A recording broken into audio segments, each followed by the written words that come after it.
what is your opinion on adlibs in a song?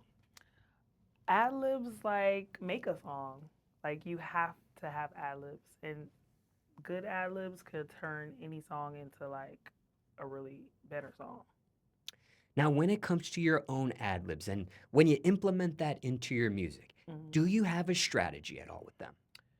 No, I just be saying stuff, but sometimes I'll say like the ending words of like the line. Sometimes I like to just say like hat because that's like my thing, or I'll be like deep deep B, like I'll just be saying stuff. I don't have a strategy. Now, you may have just answered the next question that was going to be posed to you, which was, do you have a signature adlib, a main adlib Hmm. amongst all the adlibs that you do? And were those two that you just presented your answer to this question, unless there's some more that you do, or maybe even one more popular than that you do? No, DTB is the most popular.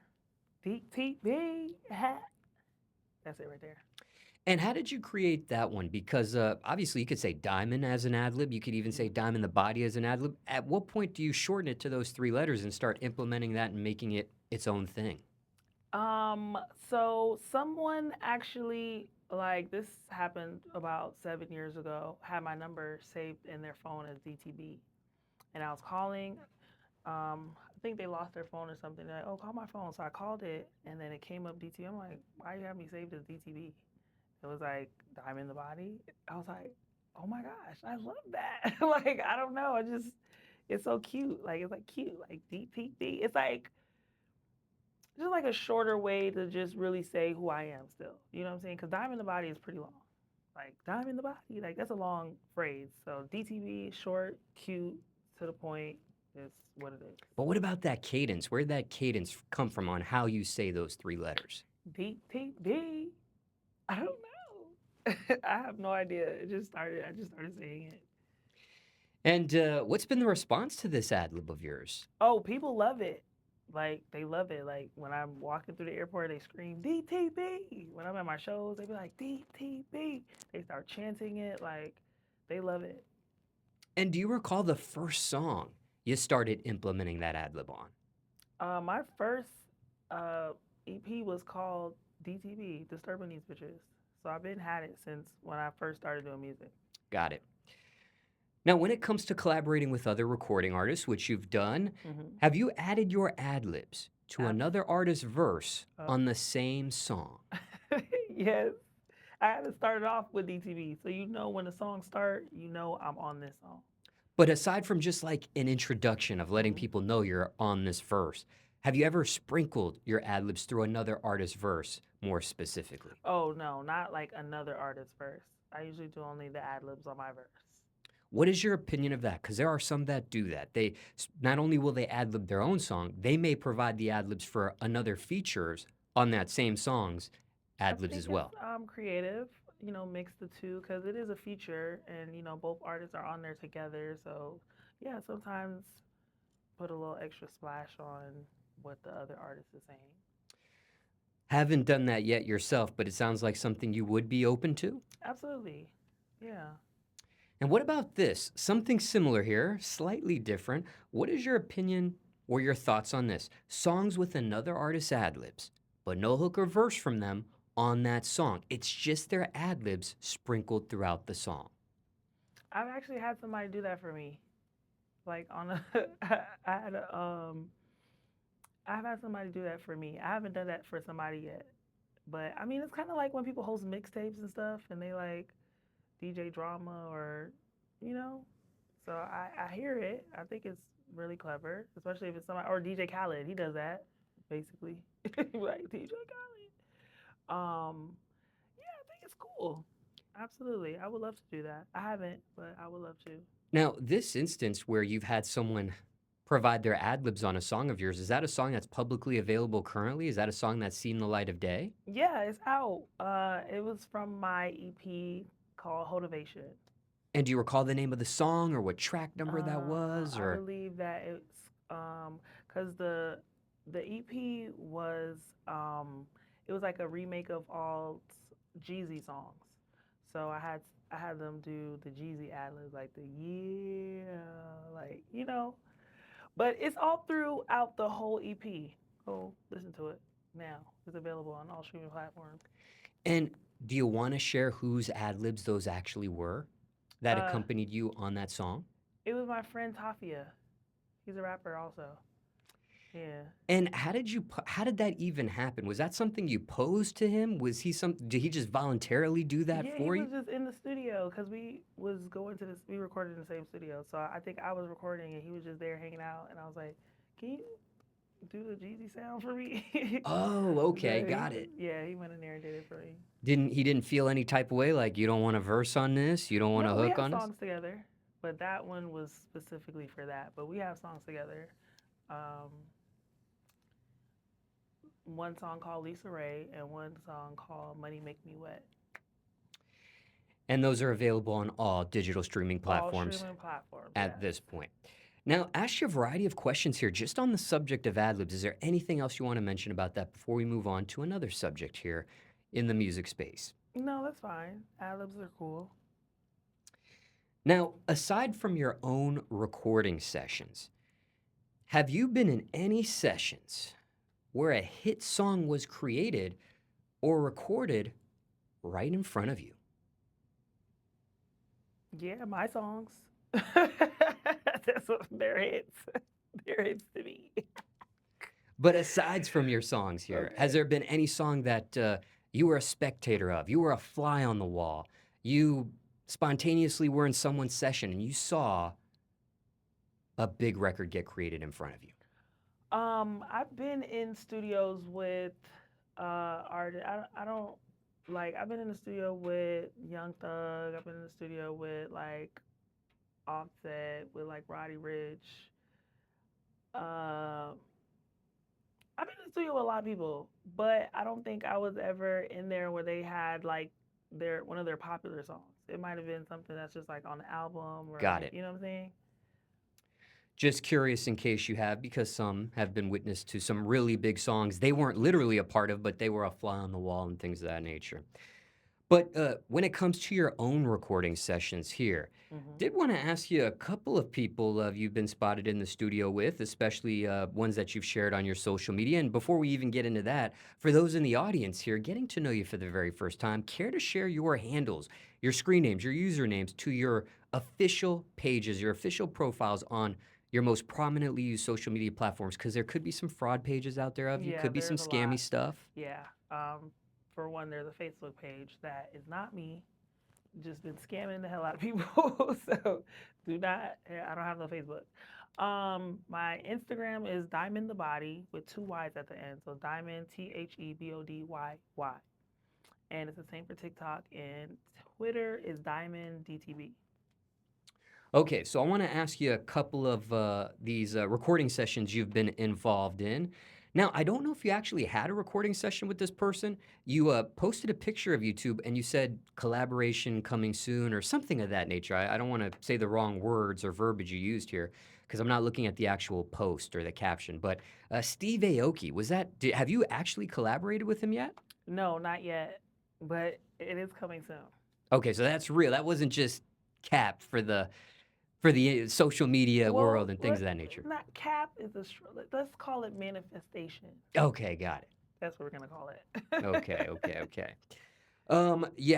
You were spotted in the studio with Finesse2tymes. Is this a song of his? Is this a song of yours featuring one another? How? So we did two. So one I'm a feature on his song, and then one he's a feature on my song. So we kind of like did a swap.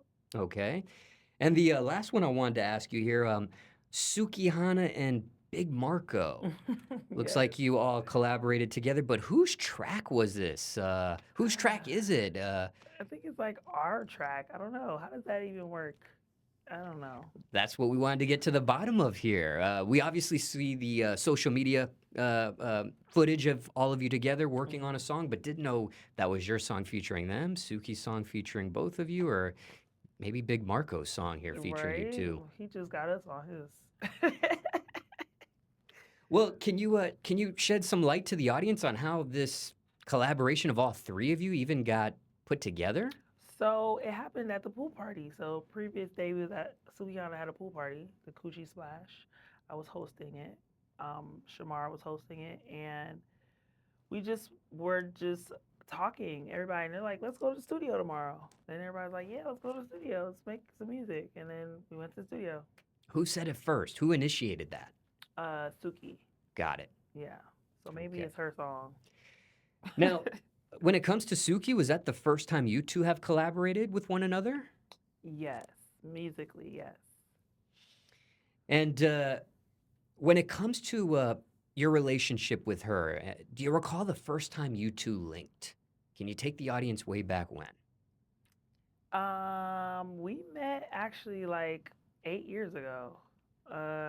We didn't like we didn't stay consistently cool that whole time. So we met 8 years ago. We kind of she lived in Florida and I was working in Florida. I was dancing at the time, so we kind of like knew each other in the club, like But this was our first time linking up since she's been famous and I've been famous. So yeah. And was that ever a topic of conversation yet? The glow up from both of It you up until this was. We point? was talking about it, like, bro, like, look where we at. Like, look, like, cause we know where we both started. Like, we seen each other like regular, and I was like, we're both famous. It's cool. Both on TV, both Mhm. doing music, Mhm. both names and brands are much bigger now than they once were. Mhm. Even on Instagram, for example, you have over 1 million followers just on that profile there. Yes, I do. But can you take the audience to the very first time you two met? Was it actually in a club you were working at? Yes, it was at the office, Miami. I was dancing, and she was host. She came in there. She was hosting. Um, yeah, and she was throwing money at me. I was like, I was like, yeah, it's my girl. Period. So yeah, that's our first interaction. Now, from that point, the Mhm. first interaction, how do you get to be a part of this pool party? I believe it was the Coochie Splash pool Yeah. party. Yes. Uh, if I'm correct, That's saying so that funny. correct. How did you become a host of that? Who initiated? Who She put? hit me up. Yeah, she was just like, "Hey, are you free this date?" And I'm like, "Yeah, I actually don't have nothing going on." So she was like, "Do you want to host my pool party?" I was like, "Yeah, shit, let's do it." And it looks like this was the first time she had done something of this nature. And you posted kind of like a recap video of it on your Hmm. social media, primarily Instagram. But, looks can be deceiving. What was it really like at that event there? It was wild. Like, it was wild. It was fun. It was a lot of fun. But it was wild. It was a good time though. So make sure you got to go to the next one. And, okay, you guys weren't besties the whole 8 years, but your relationship with one another grew during the course of. No, we didn't keep in contact at all. Oh, wow. Right. Okay. It was just like we met that time and then we kind of like lost, like we didn't have each other's number or anything, so we wasn't like friends.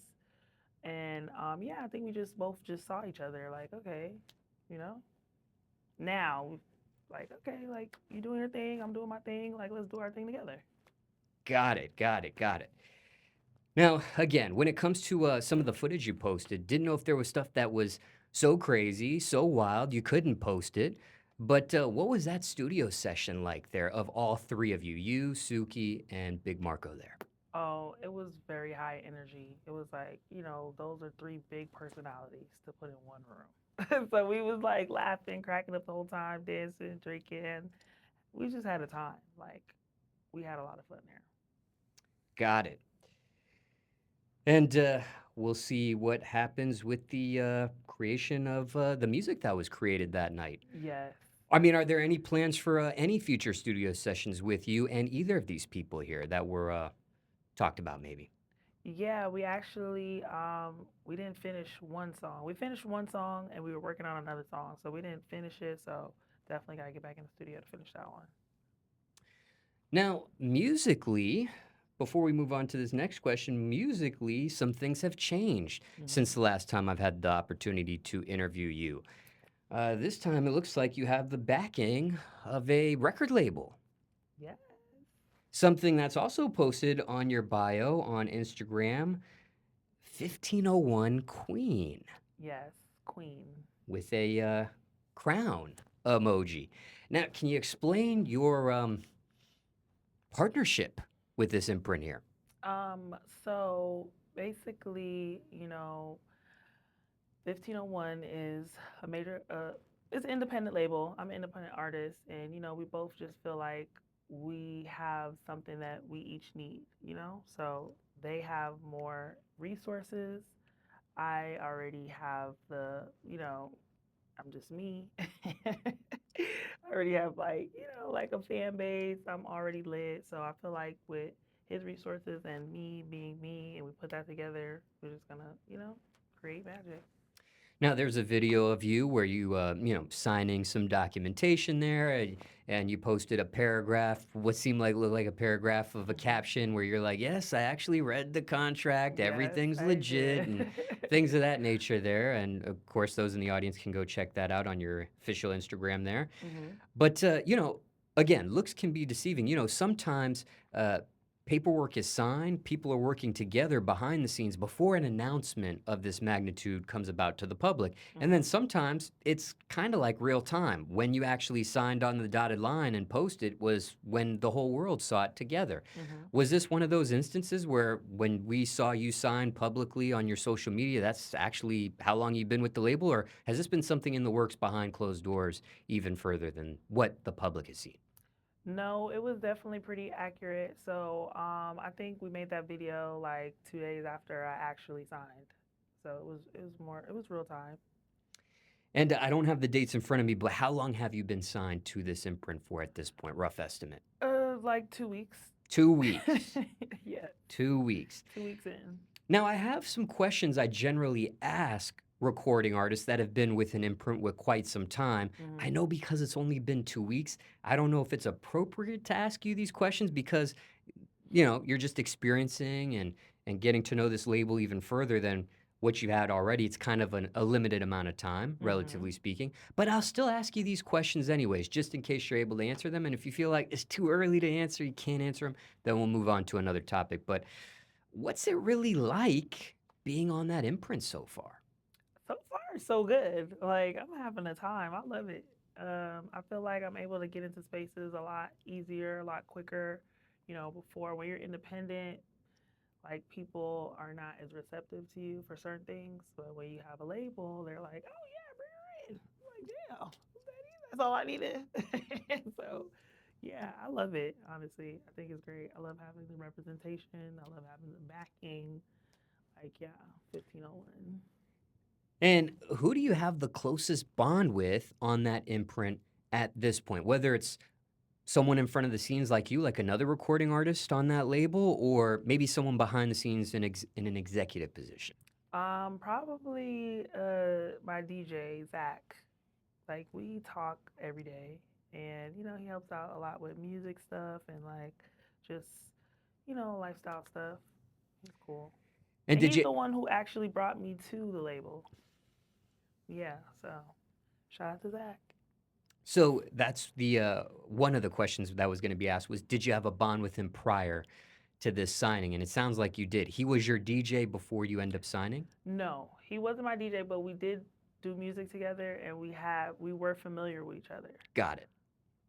Yes, but he was like really advocating for me, like, yo, y'all gotta get this girl, like, she's it, like, let's do it. So, yeah. Now, when it comes to Carl, I do have some questions about him.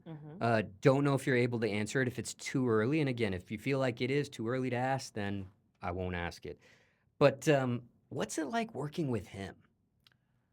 It's like, I don't know, it's like a fun time. It doesn't feel like I have a boss. It doesn't feel like I have, like, you know what I'm saying? When you was your boss, you're like, oh, I gotta act like, Maybe some intimidation there, things of yeah, that nature. no, he's so fun and so cool. He's like the fun uncle. Like, oh, that's Uncle Carl over there. He's cool. Now, what's a studio session with him like? I know he doesn't get behind the mic himself, but when I say studio session, like what's it like when you've been in the studio with him? He's been, fly on the wall, spectator, things of that nature. Uh, what's it been like? Your two personalities together in the same room. What's that been like? The studio is always fun. He doesn't like. He's not. How do I say this? He doesn't like. do too much. I don't know. He doesn't make me feel like he just be like, do your thing, like go ahead. Like he's not critiquing me so much, or he's not like, no, do that over. Like he just enjoying the process. Not micromanaging you and things of that Yeah, nature. no, he just be like, oh, I like it. He do this or that. I be like, you like it? He be like, yeah, keep it going. I'm like, yeah, that's what I like. Cause I hate when people be in the studio doing too much, telling me how to do it. Like, let me do my thing. You know what I'm saying? So yeah, he's cool on that. Now, a couple more questions about him here. Out of all of his characteristics that you've experienced so far, what do you enjoy the most about him at this point? 2 weeks in here. 2 weeks in, I feel like what I enjoy the most is that he's enjoying himself. I don't know if that makes sense, but it's like I see that he loves it as much as I love it. Like we're both like having the time of our lives. It's crazy. I'm like, he's really, because sometimes you be with people and because I've been with other situations, managers, independent labels, and they don't have the same. I don't know if it's like a hunger, like they just, I don't know. They kind of just they're not into it like I'm into it. You get what I'm saying? Or maybe they're more for the money. Like he always says, he's not into it for the money. You know what I'm saying? He came from baseball. He got the money. He wants the experience, and I feel like I mean, I want the money too, but I want the experience as well. So I feel like we're both experiencing it. So that's what I enjoy about So, if I can give an analogy here, it's him. almost like in sports, because you brought up baseball. He is a baseball player. It's like in sports, like, with football, for example. I know he Hmm. does baseball once again, but let's just take football, for example. The Dallas Cowboys, you'll see the owner, Jerry Jones, on the sidelines with the football players Hmm. and, kind of seeing what's going on. He's on the field with it. There's some other football team owners that are not on the field. They might not even Right. be in the skybox. They They might might be not even watch the damn game. They don't even correct. care. They like, just bring my money. So you're saying he's more like, in a sense, like a Jerry Yeah, Jones, where he's active absolutely. with the artists. Absolutely. He's He in the game. got it, He right there like, come on, let's go. but not micromanaging yet. No. But he's just cheering me on like, come on, let's go. Now, just to be fair, I also got to ask you this, okay? Because we're all Yes. about transparency here on this platform. On the opposite end of the spectrum, Mm. 2 weeks in, Hmm. is there a characteristic of his you can't stand? Something Mm. that bugs you, bothers you, gets under your skin, perhaps? No, nothing yet. It's always cupcakes and sunshine in the beginning. You Honeymoon need like stage? probably probably need about 3 4 months in before I'd be like, see, I knew it was cut. No, I'm just kidding. But no, nothing yet. And we'll see how some of these answers reflect a little bit more Ooh. time on that imprint and follow up with you again in the future. But so far, two So weeks far, in, yeah. last question about him, okay? If you can even answer this, what's the best advice you've received from him, or most important thing you'll learn from him Hmm. so far, if anything? Um, what I learned from him is to be resilient.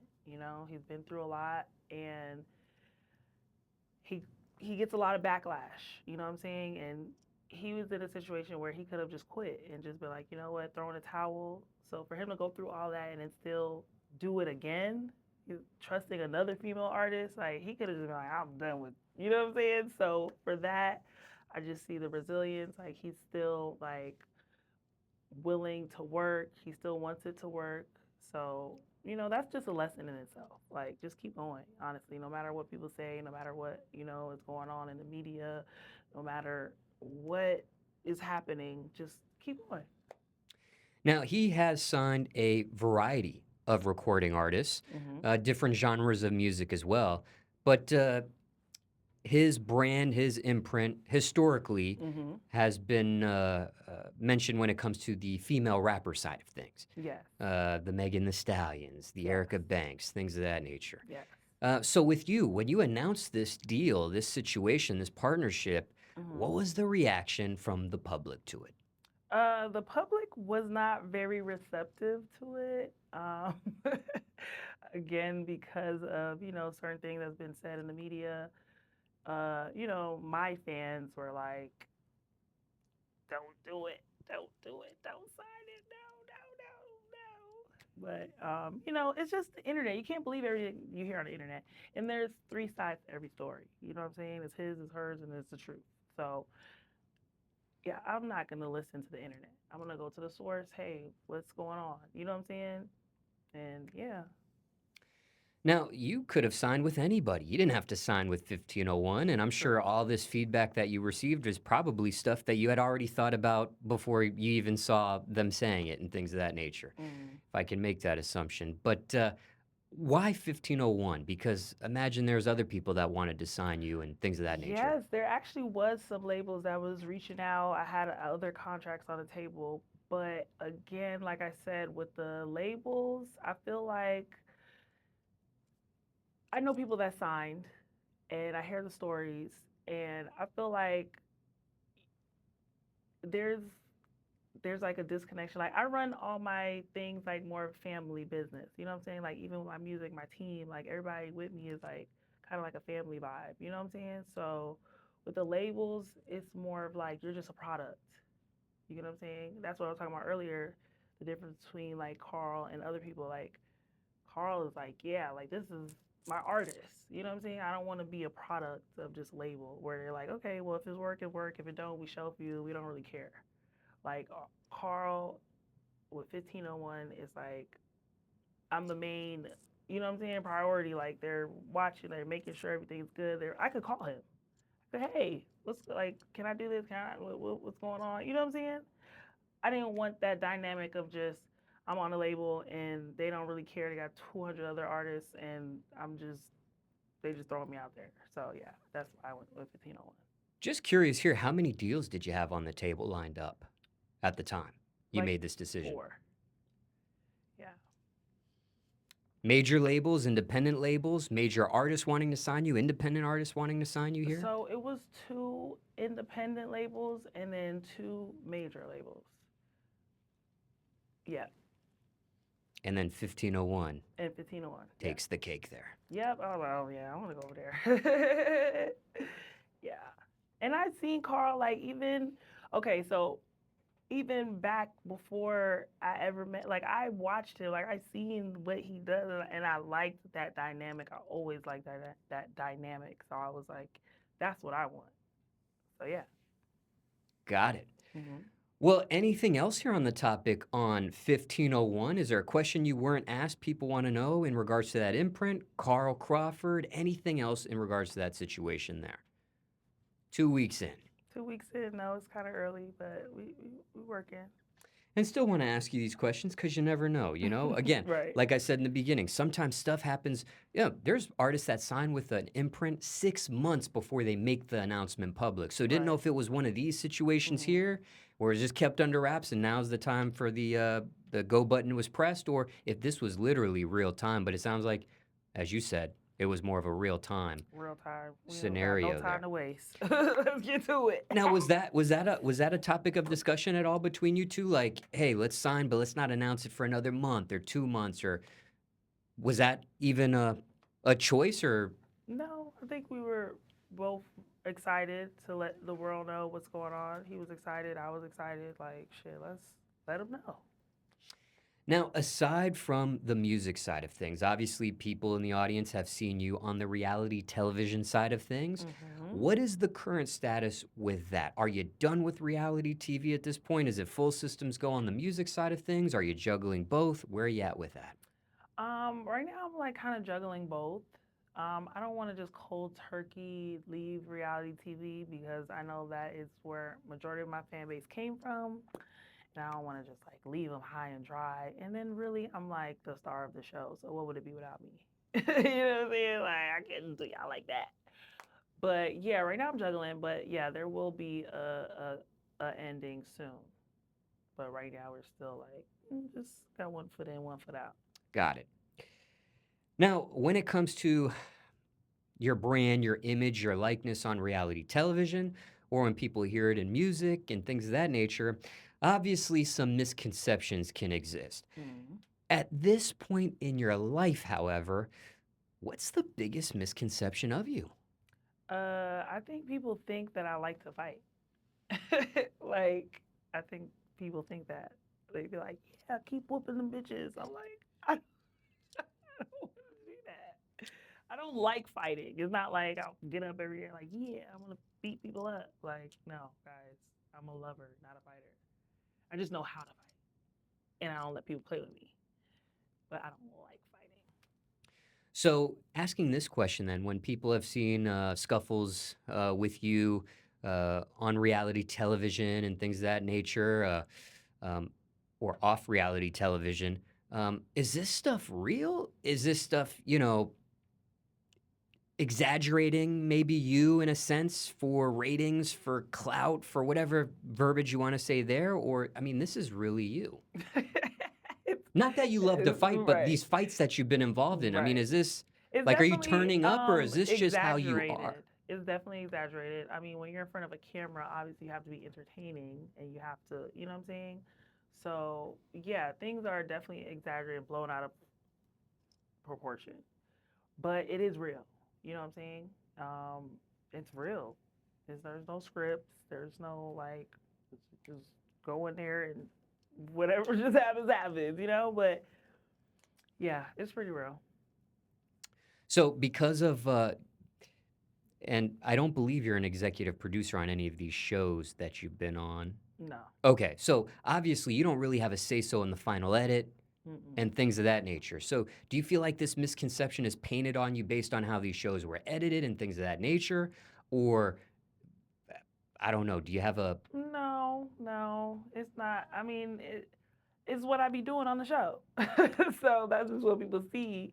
I mean, I feel like they show a lot more of the fighting and the drama than they do of everything else. I feel like, yeah, if they were to show more of the other things we did and other conversations that's being had, like then people would really get to know, like, damn, she's actually really super, super cool. But yeah, they focus more on the fighting and the drama, so that's what people get to see most, and that's where you know that misconception comes in at. Now, speaking of this misconception in particular, have you lost opportunities because of this jacket, for lack of a better phrase? Yeah, some brands or certain spaces, they're kind of scared to have a baddie.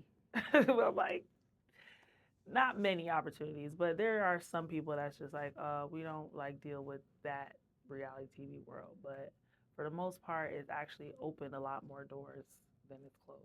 So And what about on the booking side of things? Are there maybe some establishments that scared to book you for a gig, maybe thinking, this might spill on into the event space? no, no, they love booking me. They be booking me up. Okay, my schedule is booked. So I have to tell people no sometimes. Hey, I'm not feeling it this week.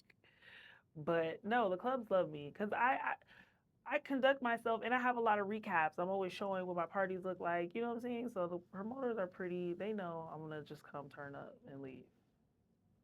Got I it. haven't had no fights in the club. Now, when it comes to opportunities, do want to ask you this. Hmm. What's been the biggest opportunity you've received so far? And this could be anything, music, reality, whatever, even past that. Biggest opportunity you received and passed on that you wish you didn't, looking back in retrospect. That I passed on. Yes, and it doesn't even have to be in regards to bookings. This could be an opportunity with an investment of some sort. Maybe you could have bought a Bitcoin at $10 when they came out and you didn't. This could be a variety of things. It doesn't have to just be music, entertainment related. Biggest opportunity you received, you had the chance to do, you passed on it for whatever reason, and you look back and say to yourself, I wish I never did that. I wish I did not. I wish I'd done that. Is this, um, you said after baddies or is this just in my life in In your general? life, period. I mean, that's very yeah. I mean, I don't have anything like specific. I Okay. feel like in life general, we all be missing out damn opportunities. But no, I don't know it. I don't have a specific thing that I'm just like, oh my god, I wish I would have did that. Not a movie role you passed on or something, or No, I wasn't passing on that. And what about on the opposite end of the spectrum? What's Um, been the biggest opportunity you received and accepted and glad you did in retrospect? record label, record deal. That's the big one. That's the biggest. 1501 or someone else here? 1501. Okay. Yeah, that was the biggest. I feel like that's the biggest opportunity that's come to me so far, and that's an opportunity that I really, really wanted. So I'm happy that one came. Now, speaking of these fans of yours, Mhm. these followers, these supporters, Mhm. do you what do you refer to them as at this point? They are my diamond dolls. My diamond dolls and my gems. Is there a difference? Yeah, gems is more for, not the girlier side. The girlier side is more the diamond dolls. Gems is more, versatile. Now, were these names that they called themselves, or these were names you gave them? I gave them the names because actually, when I used to own the strip club, that's what my dancers were my diamond dolls. Like, so now the world are my diamond dolls. And what happened to that situation there in and of itself? Sounds like that was in past tense here. Yeah, so I used to own a strip club. It was it was like maybe 4 years ago. Um, I just wanted to be a rapper. It was fun. I made a lot of money. I was really like, that was the most money I ever made, ever. I loved everything about it. I loved being a boss. I loved being an entrepreneur, but like my soul knew like this is not what I want. Like this is not how I want to. You know what I'm saying? Like, you know how you have a dream? I'm like I can't leave this earth without accomplishing my goals and my dreams. So I had to quit that, focus back on music, and now I'm here, signed artist. Now, could that have been passive income for you while you were chasing this dream? Could that still have gone on without you, so to speak? No, that place could not do nothing without me. But just realistically, with music is a full time job, and running a strip club or any business really, it's a full time job. You're working until you get to maybe like 5 6 years, and you have all type of employees in place, or it can run by itself. But in the beginning, it's all you. So it there was no way to kind of do both. It was like you either running the club or you're running to the studio. And care to And share we to, were open 6 days a week, so it was no like I'm working damn near every day and why not seven? Just curious there. because we needed a break. We had one like that was just our day off. Like Mondays, we just reset. Care to share the name of the establishment at the time and what part of the world this was in? It was called the Dollhouse, yes, and it was in Los Angeles. Now, do you feel like you will ever pick that up again, so to Yeah, speak, and do something of that absolutely. nature in the future? Absolutely. I definitely want to own a strip club. But like I said, after I accomplish what I want to accomplish in the music industry, and I'm like, 6 7 8 years in, and now I could be like, okay, let me take on some other ventures. I definitely want to do that. And just wondering, because didn't know if you ever saw yourself with the establishment and maybe franchising it and things of that nature. There are Hmm. some uh, very popular strip clubs that are in multiple cities, same name, multiple cities. Hmm. They've expanded and grew out their outreach and things of that nature. So I didn't know if you foresaw that way back when, like, okay, I got the dollhouse, and I want to eventually expand to Vegas or Houston or Yeah, Philly or absolutely. whatever. Absolutely. I mean, yeah, because I feel like what I would implement in my strip club um, is not really implemented in strip clubs at the moment. So I wouldn't want everybody to have the opportunity to be able to work at my club in different states. So yeah, And did you share where this was located once upon a time? Los Angeles. Oh, yeah, you did mention that. Okay, sorry Hmm. about that. Can I text real quick? Sure, I'm so sorry. It's like really important. no problem. But yeah, I mean, can I just put the phone down? You still ask me questions? Yes, yes, I can. So, was going to move forward and ask you when it comes to these dolls and gems, what's been Hmm. your favorite encounter? so far with Um, either of these people here? okay, so my favorite would have to be London. I got booked in London, and it was just crazy because it's overseas. It's one thing to know that you're popular here, but to go to another country and like it was sold out for one, and the crowd was so it was like I don't know, it was like I was like a rock star. Like I was walking through, they was screaming, and then they said DTB. They started this chant DTB, DT, and I was just standing there, just like, wow, this is amazing. Like all of this for me, really. So yeah, that was my best experience with my Diamond Dolls. And how long ago was that? I believe it was this year, earlier. 2025? Yeah. And was that just like a one-off encounter or booking in London, or was it like multiple stops during your trip there? Or Yeah, I did three. I did like a small tour in London. So I did London, Manchester, and damn, what's the other place? Birmingham.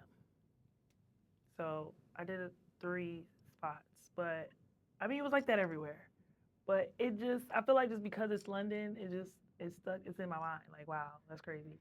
did DTB sound any different, or the cadence any different, being that they have their own accent over there? They they put a little extra emphasis on it, but they they definitely they go hard for me over there. And was that back-to-back nights? Yes, it was. Yep. Now, is there a secret there on how you handle those type of bookings when it's like a weekend, for example, and you're doing a Friday, Saturday, and Sunday night? There's no off day in between those 3 nights, and you're getting paid to turn up and turn the establishment up. How do you do that? How do you maintain your voice? Don't get hoarse for the next gig, or how do you handle like the drinking and things of that nature, and so on Well, and I so forth? do try to give myself like some bookings where I don't drink. Like I would say like, all right, I'm not drinking at all for like these 3 days because sometimes yeah it does take a toll on you, drinking all the time and partying all the time, and then sometimes you got to fight early in the morning, and it's just like so yeah I think I'll be taking a break from drinking, but yeah other than that I mean the money calling, you gotta go get it. Now, what about this? When it comes to these gems, these dolls, maybe even someone that's not, they just so happen to see you in passing and, they want a picture with you or talk to you for a second, things of that nature. What's the best way for someone to approach someone of your nature?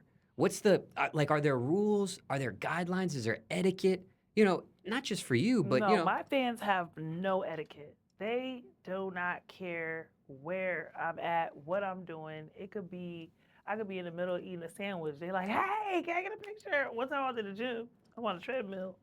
The girl's like, can I get a picture? I'm like, and sometimes I be wanting to be a little upset, but I'm like, how can I be upset? This person is just like excited to see me. I'm happy about it. You should be happy that people are this excited to see you. Now I do think they could wait sometimes. Like, hey, let me just wait till she gets off the treadmill. Let me wait till she's finished eating. But I don't know. I think they just be so excited in the moment. Like it's just like I need to get this right now. and that's where I was going with this question. Is there things you would like those in the audience to know on how to, approach someone like yourself? If they just so Yeah. happen to see, maybe they weren't even expecting you there, passing by you in the airport, Mm-hmm. passing by you in the shopping center or mall or some sort. Didn't know you were going to be there. You just so happened to be there, but they, want to capture that moment, say something to you, things that are there do's and don'ts for those people?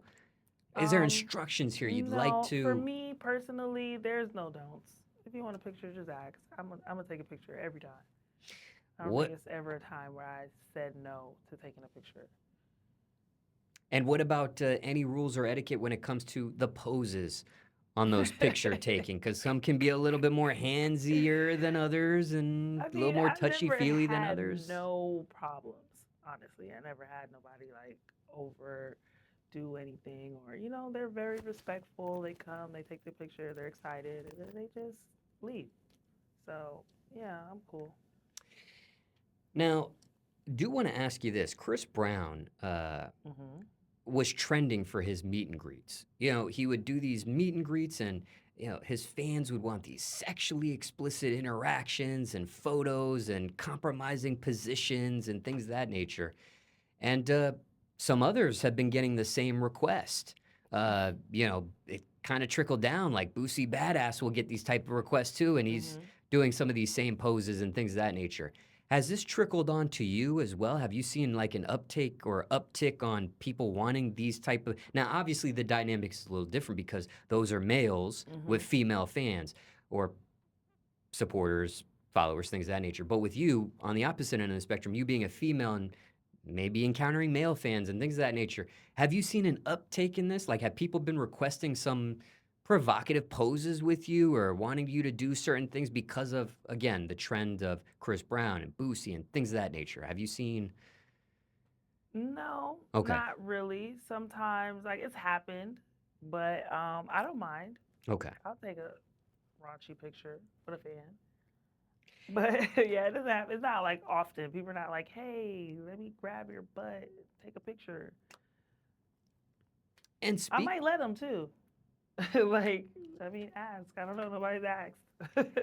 and speaking of raunchy, when Hmm. it comes to some of your lyrics in your Yes. music, I do want to ask you this. Sometimes you've referred to yourself as a 304. Hmm. Why do that? Because there are some females that do music and they'll say everything under the sun, but they Hmm. won't refer to themselves as that phrase or that word. They might call other females or other people in their songs that word Hmm. or the B word or things of that nature, but they Hmm. won't refer to themselves as that. And there's some females that will refer to themselves as the B word, Hmm. but they won't refer to themselves as that H word. Why do you refer to yourself as that in some of your songs, some of your music?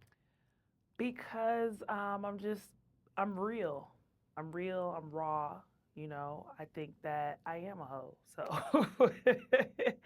I, I mean, I'm like, like if I'm gonna be real about everything, like let me just be real. Like shit, it is.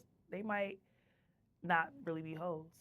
I think I am. So, hey, it is what it is. And just curious, since we're on this subject, Yeah. what makes you that? What's the definition? What are the prerequisites there that you consider yourself one of these? Okay, so I just feel like in general, at that time I used to be a stripper. And I feel like just in that field alone, like, you know what I'm saying? Come on, you're getting naked, people seeing you, like, Sex work. yeah, there's no like not like you're a hoe. Realistically, if you would get naked for complete strangers for money, you're a hoe. That it just is what it And they're asking you to do stuff for money. Like, can I get a lap dance for is. this price? Yeah, you get what I'm And if you saying? say yes, then It doesn't necessarily mean you're even having sex with them, but just the act of what you're doing, that in general is a hoe. But I feel like nowadays you'll get labeled a hoe for anything. Like you go to the club and you're just having fun, you twerking and just dancing. Somebody will be like, look, this she a hoe. You know what I'm saying? So I feel like sometimes when the world tries to bring you down about something, you just gotta embrace it. You know what I'm saying? I want to change the narrative of that word. Like I want to show, like, okay, yeah, I am a hoe. Now what? Yes, I am. I love being a hoe. I am the hoe. I'm the queen of the hoes. I'm the voice of the hoes. I'm your favorite hoe, favorite hoe. You know what I'm saying? Yeah. now what's been the reaction to that? Like when you've referred to yourself as that, what's the response to some of these songs, these lyrics, the music? I don't know. People be like trying to like they be like, "No, you're not." I'm like, "Why not?" But I feel like okay, this is another thing too. I want to kind of change the narrative of what people think about that word because people think, like I said, if I tell somebody I'm a hoe, they're like, "No, you're not." Why not? Because I'm. Look how you dress. You look nice. You like. So that means that you think that a hoe is like you have a negative thought about that word. You get what I'm saying? So it's like I want to show like you could be a hoe and still be classy. You could be a hoe and still be intelligent. You could be whatever you do for your occupation does not make you. You get what I'm saying? And that's something that I want everybody to know because even when I was a stripper, people would judge me and think that you're this or you're that. And it's like, no, I can be a stripper and still read a book. I could be a stripper and still be in college. I could be a stripper and still be a great mother. I could be a stripper and still be a real estate agent. Like, don't put limitations on me because of what I do. So I feel like that's really the main thing of why I embrace it so much. Yes, I want you to know that this is what and just because I don't do it no more, I can't just like my wholeness is not deleted because I have a record deal now. Like what supposed to be, I'm not a hoe no more. No, it's there. It's in me. You know what I'm saying. So yeah, I want everybody to know that your occupation does not, it doesn't define you. So if you're on OnlyFans, if you are a porn star, if you are a stripper, if you are a prostitute, whatever it is that you do for, to make your money, to pay your bills, that is not who you are. You can still be classy, you can still be smart, you can still own a business, you can still, do what you want to do, and make sure you just have a goal and a exit plan. You know what I'm saying? You have a strategy, you do what you gotta do, get the money, and then put it towards something else, and then you could be like DTV. Now, speaking of money, I do want to ask you this question here. Now, I'm going to read you the title of an article from TMZ.com, and I want your thoughts Yes. on this article title. And if you want me to actually go through the details of it, I'll read that to you as well. But I'll just start with the title first. Let's hear it. Sydney Sweeney, I'm selling my used bathwater. That's the title of the article. Okay. Do you want me to read you the details, or are you able to share your thoughts just on the title of the article there? I mean, shit. I would Selling sell her my bathwater. I would sell my bathwater if people will buy it. Like you got to get your money. Like I'm a hustler. Like at anything, like I'm for getting some money. So if that's how you get your money, show me, because I want to sell some bathwater. Because at this point, my bathwater going to waste. I should be selling it. Now, removing her from the equation here, what's the most unique thing you've ever done for money? Because not everybody's selling their bathwater. So is there something you've uniquely done for money? Have sex? Is that unique? Is that unique? Or that's not unique. Everybody has sex. That's regular. You mean something like Yeah, something extraordinary. Something like selling used bathwater. That's not right? something That you. is extraordinary. People have heard of females selling their I've panties and things actually of that nature, but the bathwater, that's unique there. okay. So I've sold like I've charged somebody to do my hair. So usually people pay to get their hair done. So I used to charge people because they want promo and they want to say they did my hair. So I used to charge people to do my hair. I think that's unique because some people were outraged when they heard about it. They're like, "What? I would never pay to do somebody's hair." I'm like, "Okay, you can't do my hair then." Like, And is that something you continue to do, or that's something that no, I stopped? stopped it because you know what? Everybody's not really good at doing hair. Sometimes they will pay me to do my hair and fuck my shit up. So I had to stop that. Like, no. And you did admit to that here. You have had sex for money. Is that something you've stopped as well, or? Yeah, for sure. Okay. Definitely. Just music now. Music and fights. Sorry, that wasn't the question I was expecting to walk in on. But I do have a follow-up question for that, as strange Yes. as that sounds. Most you've been paid for in the past? 10,000. Yeah, that was a really big tipper. $10,000. And was it literally, a span of 30 minutes, an hour? Was it a night? Was it a spend the night type of thing for that amount of money It there? was like a weekend trip. Yeah. $10,000. Now, even though you no longer do this, Yes. what's the most you've ever been offered to do it? I think that was the most. Okay, that was the most as Yeah. well. All right. Mhm. Just curious there. And, But wait, let me say something though, because if the price is right, I just might. Never say never. I don't know. If somebody coming with a 50 ball, they might can get it. Now, just curious here, all right? Yeah.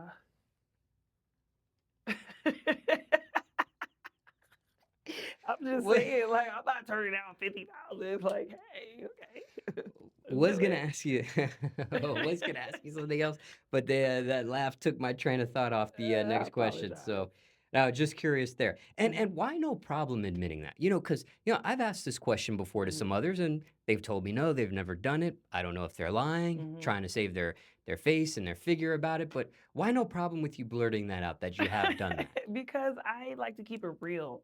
I don't like people that fake stuff. They be on the internet living this life and they got all these cars and clothes and bags. And they're like, oh, I'm just lucky. No, you selling pussy. It's okay. Like, you know what I'm saying? And I need other people to understand too. Like, when people are watching other people live certain lives, it's like, this is that's what they be doing. That's what I be doing. You know what I'm saying? That's what I used to be doing. But at the same time, it's like, I want the people that is not doing it to understand, like, you know what I'm saying? How do I put this? I want them to know the real. That's it. It's just like this is how you see us young and fine and beautiful. It's coming fast. That's how it's coming. So you either go get with it or keep working. You know what I'm saying? Like, don't feel bad about it. Don't feel like, oh, why I ain't getting this, I ain't getting that, because you ain't fucking. It's okay. You taking the honest route. Keep going, girl. You gonna get there one day. I'm gonna get there a little quicker. But yeah, I just like to keep it real. I'm a real ass person, like, and I feel like that's why everybody loves me because I just be keeping shit real. Now, last question here about sex work, especially from your past history with it. Mhm, What do you want those in the audience that don't do sex work, mhm. but, have their own assumptions, judgments, things of that nature on sex workers? Is there anything you want to know? Is there anything you want the audience to know from your perspective of doing Mhm. sex work once upon in your life about these type of people that do that as a service? Yeah, I want them to know that. I want them to not to judge us. Okay, do not judge us. Don't think because of what we do. Don't even think like sometimes people think you're easy because you're in that job. Just because I do that, that don't mean that you could even get it. You know what I'm saying? Like, sir, no. But I feel like I want everybody to know, like, don't judge people that do what they gotta do to pay their bills. You know what I'm saying? Their job is separate from who they are. You can still date them. You can still like them. You can still be their friend. They're not evil. We don't got scabies. We're not like, you know what I'm saying? Like, we regular people. We just do what we gotta do to pay our bills. And now that topic came to mind that I wanted to ask you, and that was the subject of OnlyFans. Hmm. Okay, like if one were to go on your social media right now, check out your Instagram, see your links, they wouldn't see an OnlyFans link or you promoting OnlyFans. So you do have an OnlyFans, you're just not promoting it anymore, or you Yeah, I don't do stopped it. OnlyFans? I had an OnlyFans. Okay, you did. Yes, but now with everything going on, it's like I don't need it no more. Okay, Realistically, just curious the status on that. yeah, it's there though. I can see it's there, but I don't like promote it or post it or anything. Got it. Okay, so just winding down the questions here, just an outro. Is there anything else when it comes to your followers, your fans, your supporters, the dolls, the gems as you refer to them as? Is there anything else you were not asked during this interview they really want to know here? I think they want to really. Everybody wants to know if I'm going back on Baddies, and the answer is I don't know. So yeah. Okay. And with this conversation, Hmm. previous topics you were asked, previous questions you were asked, is there anything you want to add on to what you've said? Is there anything perhaps you want to subtract from what you've said before we depart here? No, I just want to add that, I actually really, and this is something I missed earlier when you asked why I'm so open about certain things. I want other girls that are in the situations that I was in to know that it is possible to make it out. It is possible to do other things besides what you're doing currently. You get what I'm saying? Because even when I was coming up, there were no examples of anybody. I'm like, damn, I'm gonna just be a 40-year-old stripper. Like, you know what I'm saying? Like, I didn't know like what else to do. I'm just like, like I needed somebody to come out and say, hey, yeah, that's what I used to do, and now I do this. And nobody would do that because they're so ashamed of it. You know what I'm saying? But there are really successful women now that had past that were in the strip club or that used to be, sex work, and now they're successful, but they kind of buried that life and they don't want to talk about it. So I didn't know about it. I didn't know you could be a stripper and be a successful real estate agent. So I wouldn't be that voice to say, hey, look, it don't matter what you're doing. It don't matter what occupation you got. Anything's possible. And I just want to show that. So, yeah. And curious here, do you have you written a book about this sort of thing? Do you offer consultations as a service for, those that, maybe in the field and want to get out and don't, need some. I actually do. I have a community. It's called the Diamond Dolls Community. It's like $50 a month. You can definitely join it. I check all my messages. We do FaceTime group calls. Like you can book a FaceTime. You can book like a Zoom. You can ask me anything. Like it's open to the public. So yeah, if you want to learn or want to know something or want to, connect with me, you could definitely connect with me through my Diamond Dolls community. And what's the website or the The social link is media? in my bio. Okay, got it. Yeah, so you just have to go to my bio and look for Join Diamond Dolls community. Got it. All right. Any last words here? Go stream In My Pockets. It's out now and it's available on all streaming platforms. Period.